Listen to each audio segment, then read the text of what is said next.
नमस्कार दोस्तों, स्वागत है आप सभी का आपके अपने YouTube चैनल हिंदी एकेडमी में। आज की वीडियो आप लोगों के लिए बहुत ज़्यादा महत्वपूर्ण होने वाली है क्योंकि हम पढ़ रहे हैं हिंदी कहानी और प्रेमचंद युग की जो प्रमुख कहानीकार हैं उनको हम लोग पढ़ रहे हैं। इससे पहले की क्लासेस अगर आप लोगों ने नहीं देखी हैं तो उनको आप लोग ज़रूर देख लीजिएगा।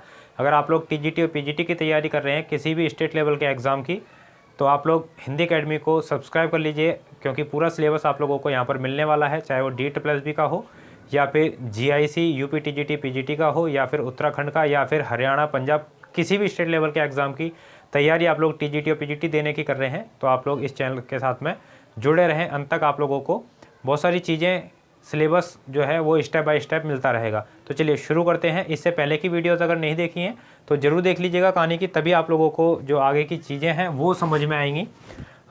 हम लोग पढ़ने वाले हैं प्रेमचंद युग के जो प्रमुख कहानीकार हैं। इससे पहले कुछ कहानीकारों को हम लोगों ने पढ़ा था पिछली वीडियो में, तो वो आप लोग देख लीजिएगा। इस क्लास में सबसे पहले शुरुआत करते हैं सूर्यकांत त्रिपाठी निराला जी से। सूर्यकांत त्रिपाठी निराला, देखिए इन लोगों का जो काव्य है वो बहुत ज़्यादा महत्वपूर्ण है। कहानी जो है इतनी महत्वपूर्ण नहीं है, फिर भी लिख लीजिए आप लोग एक बार। पहली है इनकी लिली, क्योंकि आजकल जो एग्ज़ाम है उसका फॉर्मेट थोड़ा सा चेंज हो गया है। जो बहुत सारी महत्वपूर्ण चीज़ें नहीं होती हैं वो आपके एग्ज़ाम में पूछ ली जाती हैं। और उसके बाद है सखी, और ये जो सखी है ये है 1935। उसके बाद में तीसरी इनकी कहानी है शकुल की बीवी। शकुल की बीवी, और शकुल की बीवी ये लिख लीजिए 1941। उसके बाद अगले जो कहानीकार हैं वो है शिव पूजन सहाय। शिव पूजन सहाय, इनकी कहानी जो है वो आप लोग लिखिए। कहानी है इनका कहानी का प्लॉट। कहानी का प्लॉट, और ये है आपकी 1928 की, महत्वपूर्ण है। और अगला नाम है इसी क्रम के अंदर पद्मलाल पन्नालाल बख्शी। पद्मलाल पन्नालाल बख्शी, इनकी प्रमुख 3 कहानी देखेंगे। पहली कहानी है अंजलि, और दूसरी इनकी कहानी है झलमल। दूसरी कहानी झलमल 1934। और तीसरी जो इनकी कहानी है वो है कनक रेखा। कनक रेखा 1961। तो ये 3 इनकी कहानियाँ आप लोगों को देखनी है। निराला जी की 3 कहानी, एक कहानी शिव पूजन सहाय जी की, और 3 कहानी है पद्मलाल पुन्नालाल बख्शी। तो इनकी आप लोग देखेंगे। और उसके बाद आगे देखते हैं अगले जो कहानीकार हैं उनकी प्रमुख कहानियाँ कौन कौन सी हैं जो हम लोगों को पढ़नी है अपने एग्ज़ाम के लिए।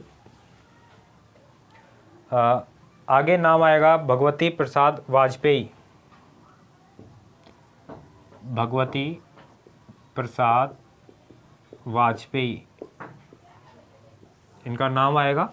और इनकी एक एक करके कहानियाँ जो है हम लोग देख लेते हैं। पहली कहानी है मधुकर्ण। मधुकर्ण 1929। उसके बाद दूसरी कहानी है दीप मल्लिका। दीप मल्लिका 1930। और तीसरी कहानी है इनकी हिलोर। हिलोर 1938। ज्वार भाटा। ज्वार भाटा 1940। नेक्स्ट कहानी है कला की दृष्टि। कला की दृष्टि 1942। अंगारे 1944।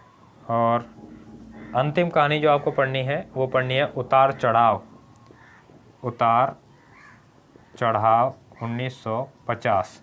तो ये कुल कहानियाँ हैं इनकी, 7 कहानियाँ भगवती प्रसाद वाजपेयी जी की, जो आप लोगों को याद करनी है, पढ़नी है अपने एग्ज़ाम के लिए। काफ़ी महत्वपूर्ण है।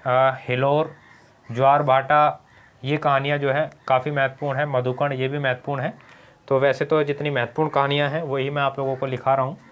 फिर भी जो बहुत ही महत्वपूर्ण जो एग्ज़ाम में बार बार देखी जाती है उन कहानियों को या उन रचनाओं को मैं हमेशा से आप लोगों को अंडरलाइन कराता हूँ, ताकि आप लोग आगे जब पढ़ें और जब आपको लगे कि इतनी सारी चीज़ें नहीं कर पा रहे हैं तो कम से कम जो प्रमुख चीज़ें हैं उनको करते हुए ज़रूर आगे बढ़ें।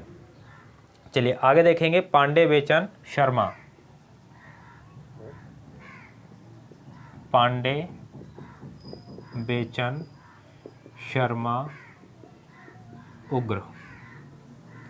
पांडे बेचन शर्मा उग्र, इनकी जो पहली कहानी है वो है चॉकलेट। इनकी पहली कहानी चॉकलेट जो आपको याद करनी है 1924। दूसरी कहानी आपको याद करनी है शैतान मंडली। शैतान मंडली 1924। तीसरी इनकी कहानी है चिंगारियाँ। चिंगारियाँ 1925। और चौथी कहानी है इनकी निर्लज्जता।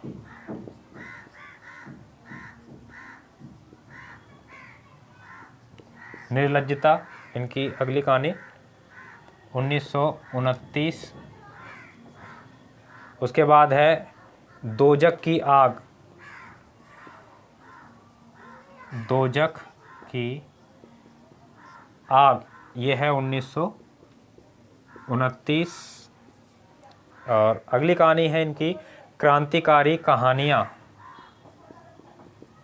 क्रांतिकारी कहानियाँ और ये है 1939। नेक्स्ट है कल्पोजली। कल्पोजली। और आठवीं जो कहानी है वह है जब सारा आलम सोता है। जब सारा आलम सोता है 1951। तो ये कुल कहानियाँ हैं और ये हमारे कंप्लीट हुए प्रेमचंद युग के जितने भी महत्वपूर्ण कहानीकार हैं ये आप लोग तैयार कर लीजिएगा। और इसके बाद में हम लोग शुरू करेंगे प्रेमचंद युग के बाद के जितने भी कहानीकार हैं उनको पढ़ना अगली क्लास से। आप लोग हिंदी एकेडमी के साथ में बने रहिएगा शुरू से लेकर अंत तक पूरे सिलेबस के लिए। साथ ही आप मुझे फॉलो कर सकते हैं खबरी ऐप पर, वहाँ भी मैं आप लोगों को अच्छी अच्छी क्लासेस प्रोवाइड कराता रहता हूँ ऑडियो क्लास के रूप में। और टेलीग्राम पर जुड़ना ना भूलें, क्योंकि वहाँ पर आप लोगों को बहुत सारी जानकारियाँ मिलती रहती हैं समय समय पर। बहुत सारी चीज़ें आप लोगों को पिछले सालों के जितने भी प्रश्न पत्र हैं वो आप लोगों को वहाँ पर मिल जाएंगे। मिलते हैं हम लोग अगली वीडियो में अगले टॉपिक के साथ में। बहुत बहुत धन्यवाद सभी साथियों का।